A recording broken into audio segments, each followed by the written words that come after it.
Well, good morning, afternoon, or evening, whichever. And thank you for tuning in to us wherever you're tuning into us from. This is the Truck Around and Find Out podcast, TAFO. I'm one of your co-hosts, Ryan Byers, the owner of Front Range Compliance at DOT University. And I'm joined with Keith, Keith from Rush Truck Centers in Rocky Mount, Peterbilt. Keith, how you doing today?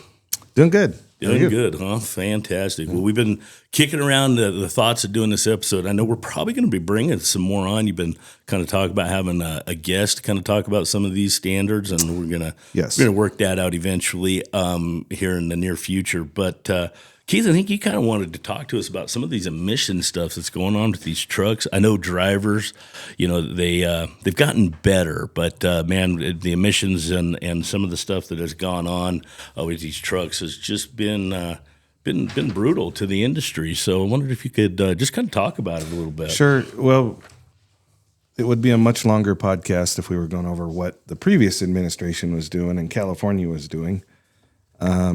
The Trump administration has kind of pushed some things back, and we got a dealer bulletin from Peterbilt. I'm not going to read the whole thing. I'll read some bits and pieces of it. But they have pushed back to January 1st of 27, all the new emissions that was coming out January 1st of 2026. So we got a 12-month reprieve or a 1-year reprieve on everything there. They also backed off on you have to sell one, at least in California, you had to sell one electric truck, and then the dealership got 14 diesel trucks. Okay. So I know it's so strange. It quite stupid, actually, because we're not there with electric trucks yet. It's just not there. The way, and I think the Trump administration is trying to push everything back to January 1st of 2031. They're trying to get that enacted, and that is in process right now. Now, if you go on YouTube and look, you'll see these guys saying, hey, DEF's going away and diesel partner, there's no more emission. That's not true. Okay, I didn't think absolutely not true. All right. But there's thousands of videos in these guys saying, hey, no more DEF, no way, and you can delete your diesel. There's no consequence. That's not true. So don't go deleting your trucks yet. And that's just absolutely not true. What they're doing is greenhouse gas emissions doesn't have anything to do with this. They're two totally separate deals. And the manufacturers, one of the big things that's happening right now is all the manufacturers, not just Peterbilt, they're all suing the state of California because they can't comply. California keeps wanting less and less NOx and less everything, and they simply cannot comply. So all the manufacturers are suing them. I wish that all the manufacturers just say, fine, we just don't sell to California anymore. California, such a massive with all the ports, all the trucking, transportation, and with the dense amount of population, trucking is such a requirement there. I mean, it's a necessity for basic human life, and they are making it so difficult, not just with their standards, but they're now impacting the entire nation. Correct.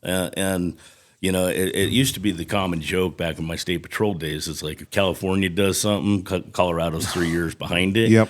And I mean, they are just setting that standard nationwide, and it's having a terrible, really hard impact.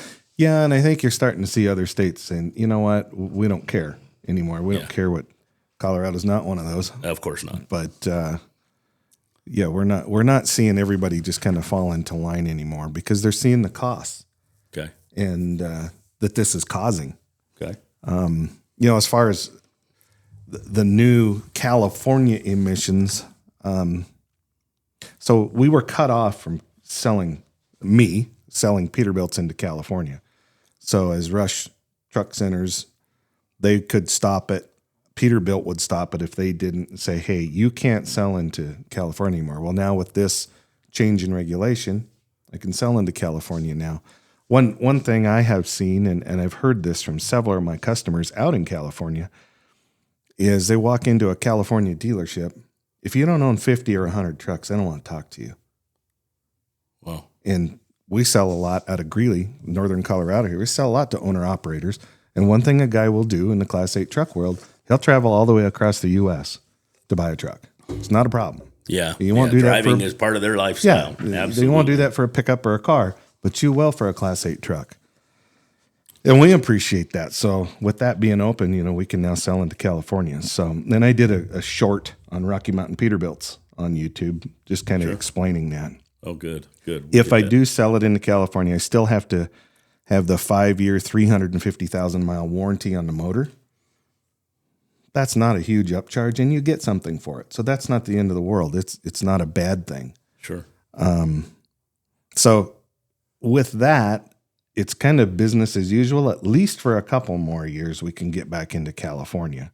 And for you owner-operators and stuff like that in California, we'll be happy to sell you trucks. Just holler.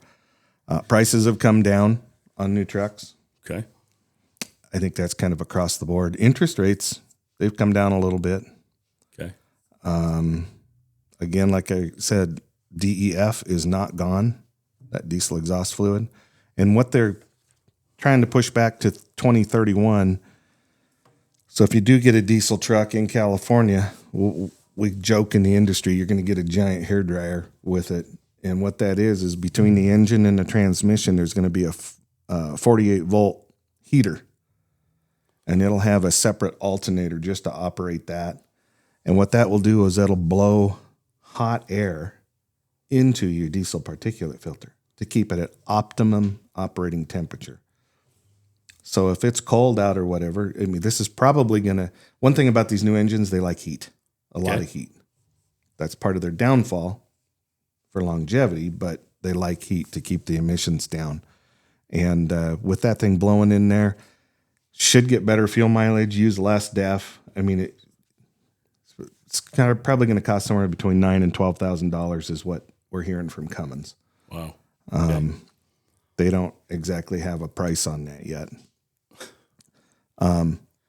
Now, I just want to, because you're explaining this, and I am a trucking compliance person, so I'm not the truck guy that can like a mechanic or stuff like that. I teach a lot of mechanical classes, but as far as like being involved with this engine, the way you're kind of describing this to me, it sounds like this exhaust system is getting to the point where it essentially has its own like motor, its own sequence of events. It's got its own alternator now. It's got a fan. It's got blowers, the heating elements. Right. So it's not just kind of running off of the exhaust itself. It's this system, and this new system it seems like this is a huge impact financially to the trucking industry. Yeah, and it just makes engines more complicated. Okay. What are we getting from this? I know the whole thing is cleaner emissions, but so what this started as is California, the Colorado Area Resource Board wants to lower emissions at startup. I believe, if I remember right, it's for the first 360 seconds. Okay. They want to lower that emission. Well, most of these trucks, once they start, they run for a long time and they stay hot. It's not an issue, but they want to even eliminate the first 5 minutes of emissions. And that's where this started. Okay. Somebody justifying their job at CARB. Okay. Hey, we can lower emissions on startup because it's not hot yet. Well, there's always a corporation. There has to be a corporation that somebody came up with a plan, and then that got presented, I'm assuming, to government, and government then says, "Oh, hey, we can get behind this," but ultimately somebody's profiting from cleaning up that I don't know. Stage emissions. All the engineers I've talked to that have been behind designing this for Cummins and PACCAR, and so they're not happy. They don't like it. Sure. So Keith, let me ask you this: this new system, how is it making the trucks run? Does it do anything to improve in performance? Is it just causing headaches? The only thing that we can come up with is you should use a little less DEF. Okay. So and a little less fuel. Okay. But you're paying for this up front. So is it cost effective? Yeah. Probably not. Yeah, especially when you have a huge fleet. That's a giant. Yeah, and it's more complicated. what could possibly go wrong with a 48-volt system on a truck? Oh yeah, of course. Everything in the world. Just like when the new exhaust, the new systems came out, and the particulate burners, and it'd go into its regen, and you got trucks shut down along the interstate and on the side of the road because it's not like anybody got any training. Like, hey, this is how to do it. It's just all of a sudden we got this truck with this new system, and good luck. Yeah, and all you got was a note in the glove box that said, "Do not park on concrete or asphalt when regen." Yeah, and it's like, okay. Yeah, exactly, exactly.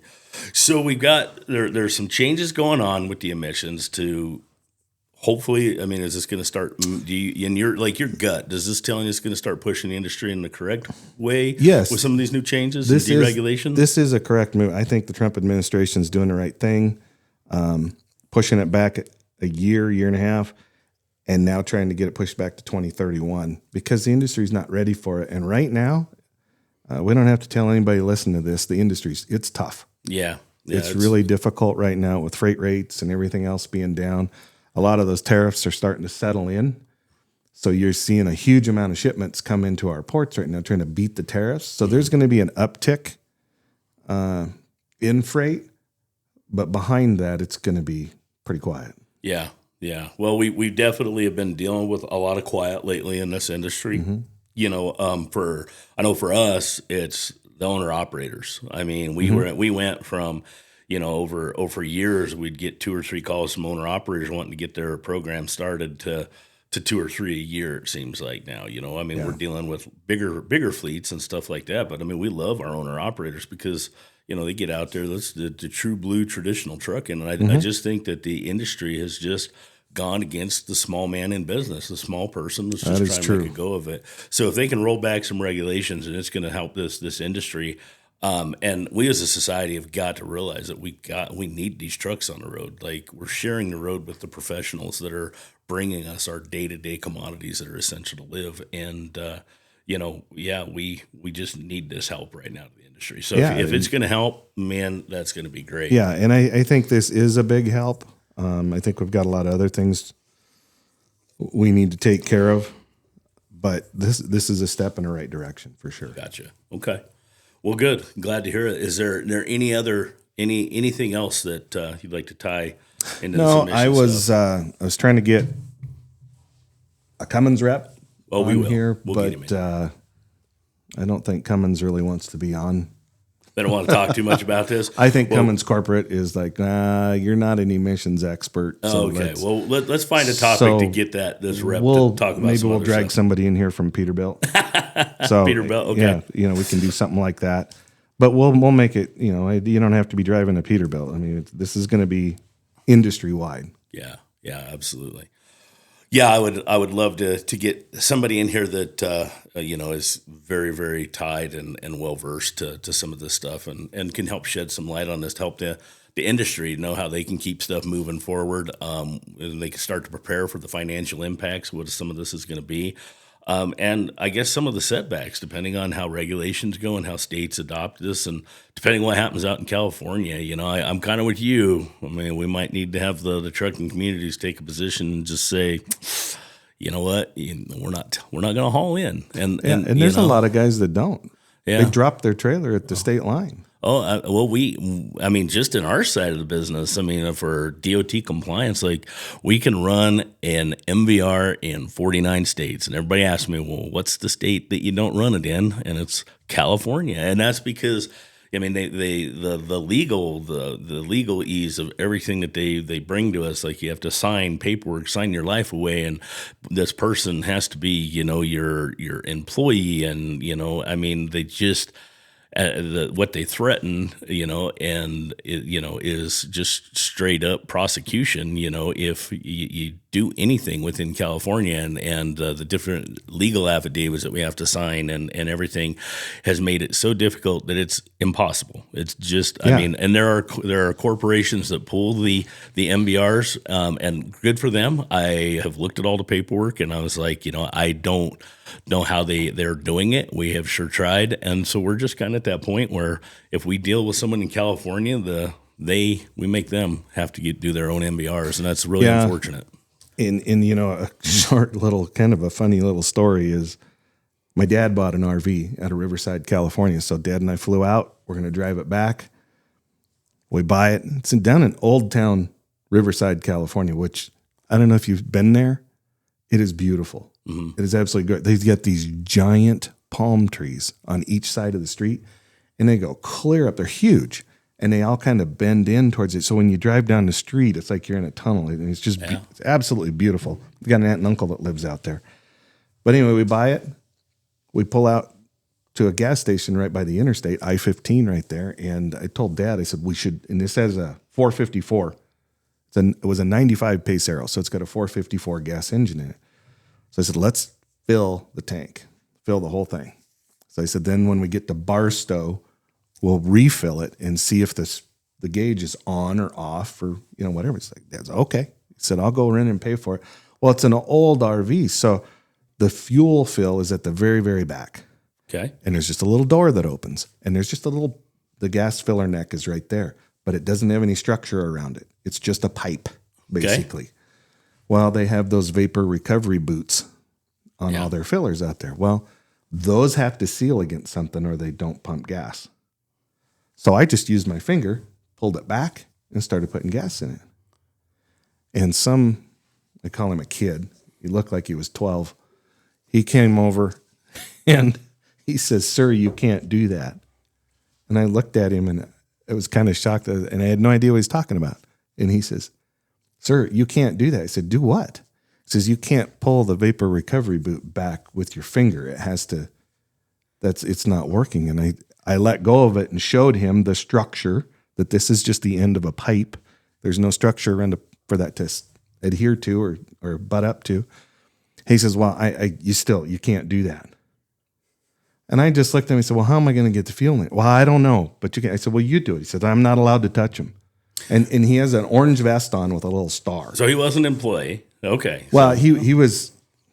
I mean, he was like a police officer policing people filling up their vehicles. It's kind of for what I took. I got you. He didn't work there. He was just wandering around out there. And so I just pulled it back with my finger and kept filling it. And he says, "Sir, I'm going to have to give you a ticket." And I said, "Okay." And so he comes over. He says, "Can I have your driver's license?" I said, "No." Good for you. And you. he just stood there. And he said, "Sir, I need your driver's license." I said, "No." He goes, "Well, I have your license plate," because the people we bought it from left their plates on it. And I said, "Okay." Right. So he's writing everything down. I'm finally full. I put it away. Dad gets in. He wants me to sign this ticket. I said, "No." And I got in the RV and we left. I've never heard anything about it since.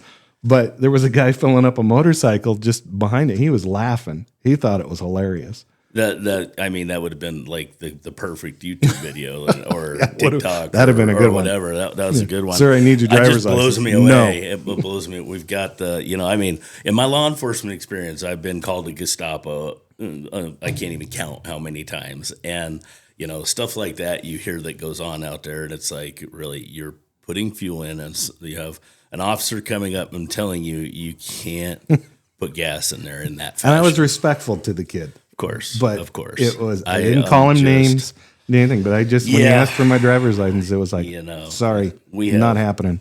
Yeah, we have such bigger stuff. That's great. That's a truck around and find out moment right there. Yeah. Well, you know what? I've got a truck around and find out moment that comes with this. When you started talking about it, and I asked you before we started recording today, I was thinking, okay, what do I know about emissions and exhaust systems, and that I could do kind of tie my TAFO to this. And you started talking about a topic, and for me, it's going clear back to my teaching days when I was an instructor for the Federal Motor Carrier Safety Administration. And when the new exhaust systems came out and they provided updates, to enforcement and for the inspectors and stuff like that. So we got this great big whole exhaust, there was line drawings explaining the way the exhaust worked, but there was no way of interpreting that. They didn't provide us anything to train on. It's just like, oh, here's a schematic, good luck. And nobody knew what they were supposed to do with it. But all that they provided was, warning these things are hot. So as an instructor for the FMCSA, that was our instruction. Like, oh, well, you're going to be doing the inspection of the exhaust system. Yep, you're still going to be looking for exhaust leaks, just like you normally would.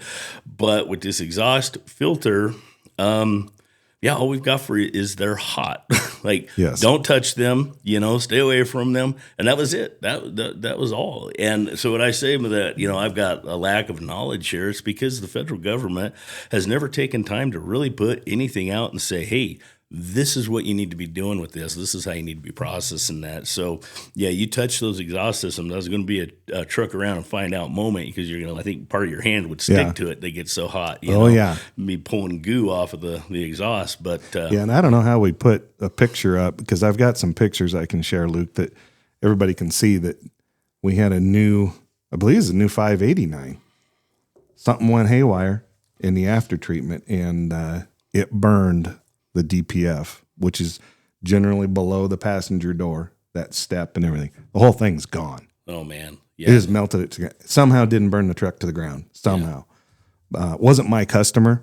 It was Mark's customer. The other guy at Rush Truck Center in Greeley is Mark McIntyre. And it's his customer. He called him and said, well, let's get it towed in here. And he walked around. He said that he told me, he said, you need to go look at this. That step's gone. It's gone.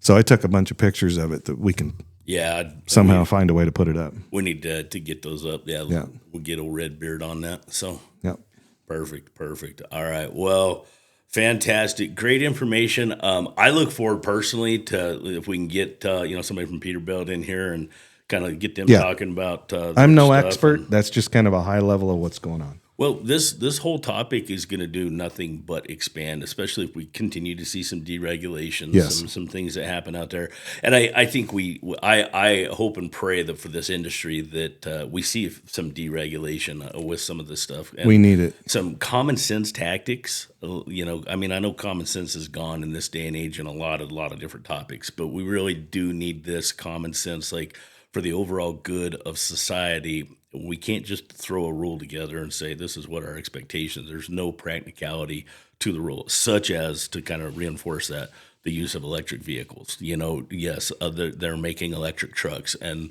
you know what? Good on them for trying to advance and technology and stuff. But when you're pushing the technology that's not ready to go, it doesn't have the infrastructure to support it.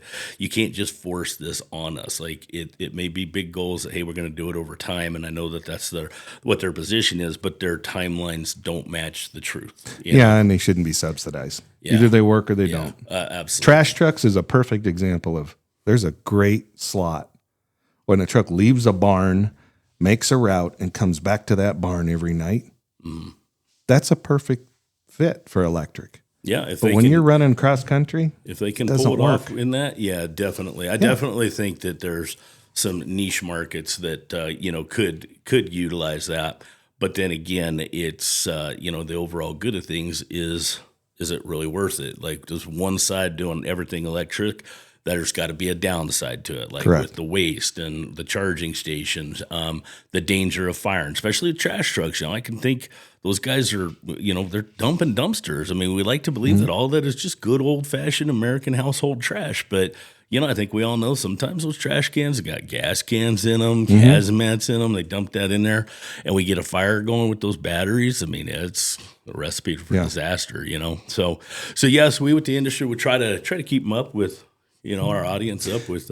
And one question I had, this actually happened yesterday. I had a customer look at me. He says, "Why don't these?" He's an old cat guy. I think his underwear is yellow. He's just his boots, jeans, everything. It's all cat. He says, "Why don't they last like my old cat?" I said, "Well, 99% of the reason for that is emissions. To get the emissions down to where the government is requiring it, they got to increase heat. They got to tighter tolerances. You got super light oils." And I said, they just operate at such tighter tolerances and such higher heat. They just don't last like they used to. Yeah. And the new diesel fuels, they use hydrocracking to make hydro as water. So they introduce water into the fuel. Years ago, if it got below zero, you had to treat your diesel. Now, if it gets to 20 degrees or below, you better be treating your diesel. Yeah. Because it's not as high a quality as it used to be. Wow. So those are just a few other items, but that was an actual question yesterday, and that's the reason why. Wow, sounds like we need to do some some episodes on some maintenance projects and Sure. how to prolong the life of this equipment. And if any of you guys are listening, any of you guys got any specific questions, send us a comment.